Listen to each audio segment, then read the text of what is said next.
Ada beberapa pemain timnas senior yang begitu berbakat dan dicemburui oleh pelatih Curaçao.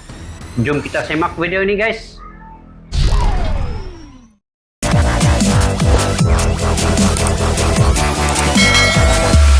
Assalamualaikum dan salam sejahtera. Selamat bertemu kembali di channel Askalani Studio. Oke guys, apa kabar kalian? Semoga kalian dalam keadaan sehat walafiat, sehat sejahtera dan juga sentiasa dimurahkan rezeki kalian. Oke, insyaallah pada hari ini kita react lagi terkait dengan kemenangan timnas ini di bawah kendalian STY mengalahkan Curaçao di ranking yang ke-84, jauh lebih tinggi, guys. Dan ada beberapa kriteria pemain yang berbakat yang dipilih oleh Sinteyong itu adalah tepat sekali, guys. Daripada beribu-ribu, beratus ribu dan berjuta-juta penduduk ataupun jiwa di Indonesia, hanya 23 pemain pilihan yang menepati kriteria Sinteyong. Ini merupakan salah satu pengalaman Sinteyong dalam memilih pemain yang berkualitas tinggi, dan talenta ini diakui oleh pelatih Curaçao juga. Ini sebenarnya bukan mudah ya, bukan instan. Bakat-bakat ini bukan didapati dengan begitu cepat sekali, melainkan hasil dari proses yang dilakukan oleh STY sendiri, daripada melatih umur bawah 19 tahun, bawah 20 tahun, 23 dan sampailah ke senior. Jadi peringkat-peringkat ini progresnya begitu panjang, guys. Bukan dalam masa kedekatan itu Sinteyong terus mendapat bakat-bakat itu, tapi dalam proses yang panjang, proses yang begitu solid sekali, dan juga kriteria-kriteria tertentu dalam pemikiran Sinteyong untuk memilih pemain tersebut. Jadi ini diakui oleh beberapa negara di Asia Tenggara juga sendiri, diakui oleh pelatih Curaçao sendiri. Kualitas selain cerdas, STY ingin menumpukan pada mental emosi pemain supaya dapat credibility mental itu dijaga sama ada di lapangan ataupun di luar lapangan. Jadi jom kita semak video ini, guys. Video ini daripada channel Garuda Space. Pada yang baru ketemu channel ini, bolehlah subscribe dan tekan butang loncengnya sekali. Oke, judulnya ialah Talenta Timnas Diakui, Curaçao beberkan penyebab kekalahan. Pemain pilihan STY terbukti tepat sekali, guys. Jadi tanpa berbasa-basi, jom kita semak video ini.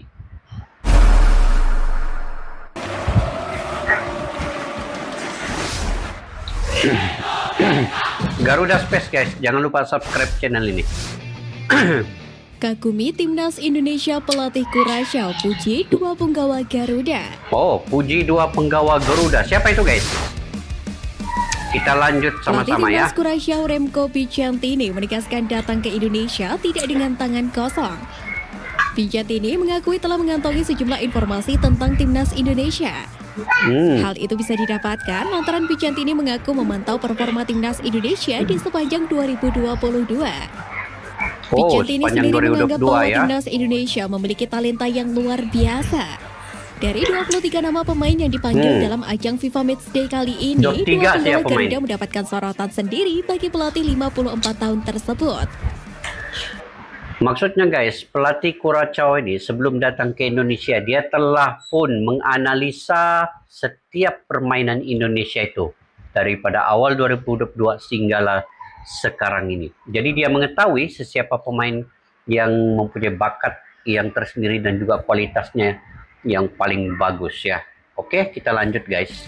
Tentu saja kami mengantisipasi 23 pemain Indonesia. Namun saya memang melihat sejumlah pemain bertalenta seperti Pratama Arhan, pemain back sayap.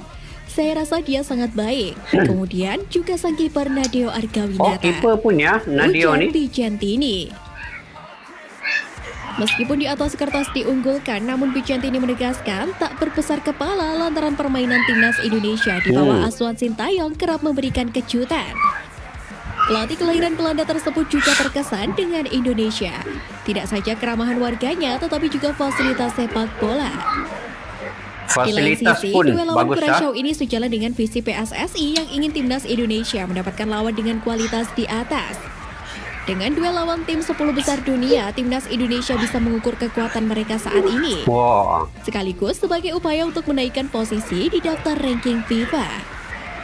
Selain itu, laga ini juga bisa menjadi persiapan menyambut Piala AFF dalam waktu dekat. Dan persiapan jangka panjang AFF menyambut Desember Piala nanti Asia ya. 2023 mendatang.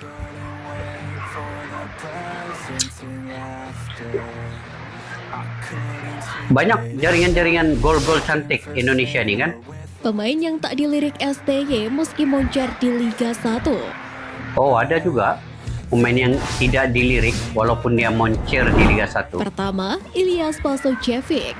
Ilija Spasojevic. Oh, ini pemain Ilyas import nih, Pasojevic boleh. merupakan pemain Indonesia dengan jumlah gol terbanyak di Liga 1. Pasojevic sudah mencetak 7 Top gol score, pada ya? musim ini. Pemain naturalisasi asal Montenegro itu hanya terpaut 2 gol dari top skor Liga 1 saat ini. Spasojevic merupakan pemain Indonesia tersubur. Penyerang Bali United itu unggul dibandingkan penyerang-penyerang yang di bawah Sintayong. Pemain-pemain Iya. paling produktif di Liga 1 yang di bawah Sintayong adalah Dimas Drajat dengan 4 gol dan juga Yakob Sayuri Dimas yang Drajat juga mengkoleksi 4 gol. memang Spasojevic main belum untuk mendapatkan timnas. kepercayaan lagi mengenakan kostum timnas Indonesia. Pemain 35 tahun itu pernah ikut dalam pemusatan latihan namun tidak disertakan dalam pertandingan.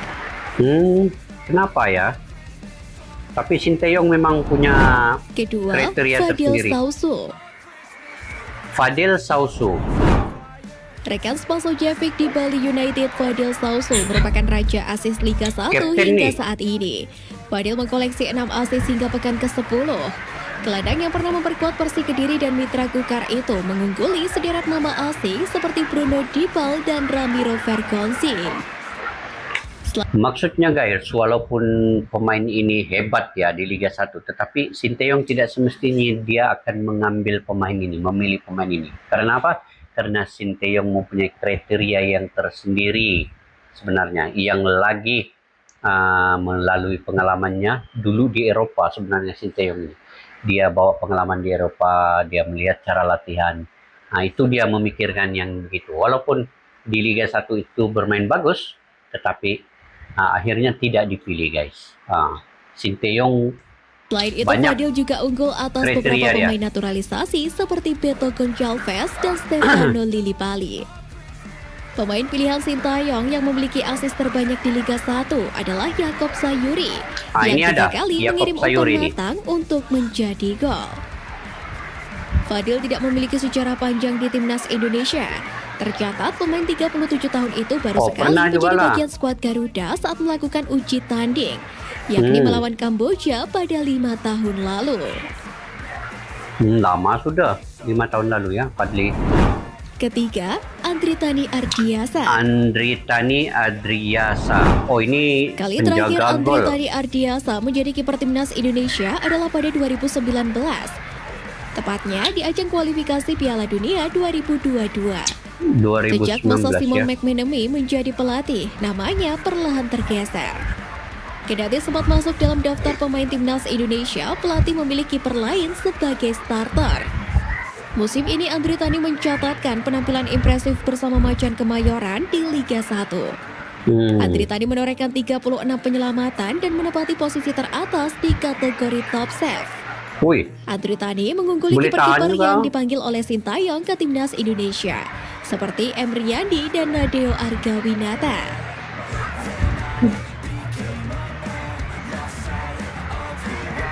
tapi tidak dipilih guys.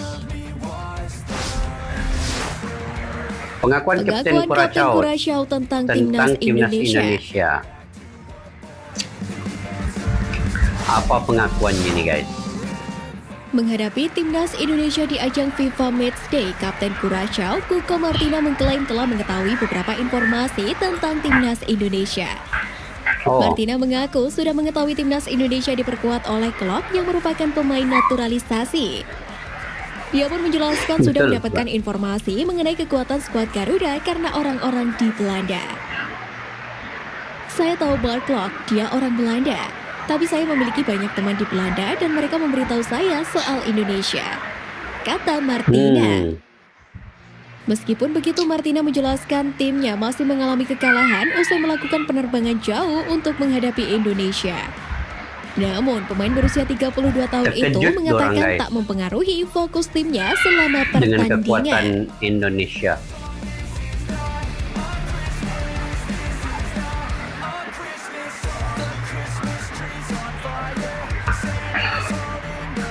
Tapi kalau diikut memang Indonesia banyak bakat-bakat bibit muda ya. Itu Sinteyong yang semua menjelmakannya. Nah itu guys, beberapa komentar daripada pelatih Curaçao, juga daripada Kapten Curaçao sendiri ya, yang mengakui ada beberapa talenta yang ada di Indonesia. Begitu juga dengan pemilihan STY ini. Bukti nyata perubahan timnas ini apabila semenjak STY mengambil alih pada tahun 2019 ya, ataupun 2018 ke 2019 sampailah sekarang lebih kurang 3 tahun, hasilnya begitu nyata sekali. Cara permainan Indonesia berubah begitu drastik sekali. Pertahanan, saya menganggap pertahanan walaupun sedikit ada kucar-kacir, tetapi masih solid, masih dapat mengekang asakan lawan. Cuma counter attack saja yang perlu diperbaiki untuk cepat turun ke bawah. Dari segi mental dan semangat pemain itu cukup kuat, cukup padu, cukup mantul guys, yang telah dibentuk oleh Sinteyong sendiri. Kemudian daripada segi stamina pula,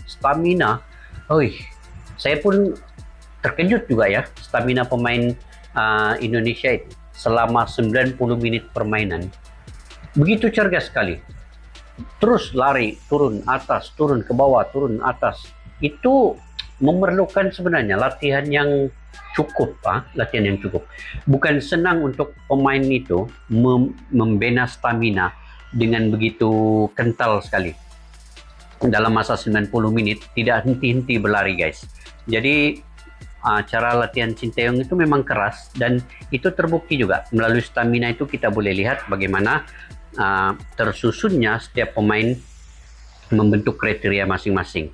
Kemudian satu lagi yang saya suka, pemain Indonesia ini dia mulai percaya pada diri untuk mengontrol bola dan juga sedikit membawa bola mengelecek pemain pihak lawan, kemudian baru buat passingan, tidak terus-terus memasing, tetapi bila mendapat bola mereka punya ide untuk mengontrol bola terlebih dahulu, membawanya, kemudian baru mencari pemain mana yang kosong, baru memasing.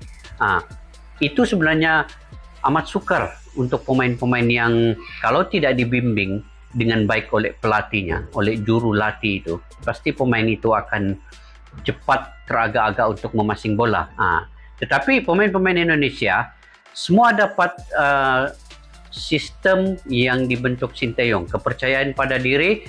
Bila dapat bola, kontrol terlebih dahulu, baru membuat idea untuk membuat passingan ke mana. Itu penting guys, sebenarnya itu penting, karena kalau tidak ada idea untuk memasing bola itu ke arah mana, pasti tidak akan berlaku strategi itu dengan taktikal itu dengan baik. Satu lagi yang saya suka juga, pemain Indonesia ini cepat membuat tekanan kepada lawan. Ini yang penting. Cepat membuat tekanan sehingga kan lawan juga menjadi tidak menentu. Kadang-kadang bila mereka membuat tekanan ke arah lawan, pemain Curaçao ini, kemudian pemain Indonesia datang, dia akan menjadi tekanan di situ, dan memasing pun pemain Kroasia ini tidak tahu bagaimana mau memasing. Jadi tekanan itu penting, walaupun daripada awal di pertahanan Curaçao itu perlu ada tekanan, maka penyerang perlu cepat memberi tekanan supaya mereka tidak dapat menyusun strategi dan taktikal.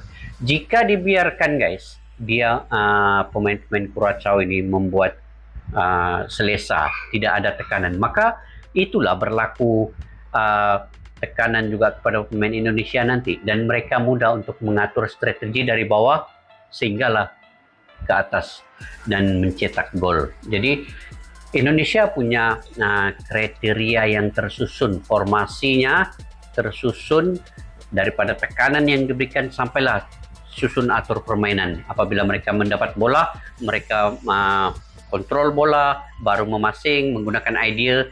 Dan satu lagi yang penting ialah permainan sportivitas yang ditunjukkan oleh Indonesia itu sendiri. Mungkin Sinteyong telah menerapkan semua ini, semua dia terapkan. Supaya permainan sportivitas, cara permainan yang laju, dan juga terus mengekalkan rentak itu. Kalaulah contoh Indonesia sudah mendahului, maka mereka slowkan permainan. Itu bukan kriteria yang diinginkan oleh Sinteyong sebenarnya. Sinteyong ingin terus menyerang secara cepat dan pantas. Begitu. Sportivitas itu berlaku di situ. Wah, itu ada beberapa kriteria ya yang saya coba amati apa yang dilakukan oleh Sinteyong. Jadi, jika kalian juga punya pandangan dan pendapat tersendiri guys, bolehlah komentar di ruang kolom di bawah ya untuk berbagi info daripada kalian. Mungkin kalian lebih mengetahui dan juga lebih bijak melihat percaturan yang disusun oleh Sinteyong kepada timnas Indonesia itu sendiri. Oke, kita nantikan guys pelonan pada Dr. Jarod nanti bagaimana kesudahannya. Semoga Indonesia mengekalkan rentak kemenangan. Kalaupun tidak menang, seri pun oke. Jangan kalah guys. Itu yang penting, jangan kalah. Perlu stamina pemain lebih kuat lagi selepas itu. Oke, sampai kita berjumpa lagi di video pada kali ini. Majulah sukan untuk negara. Assalamualaikum. Bye-bye.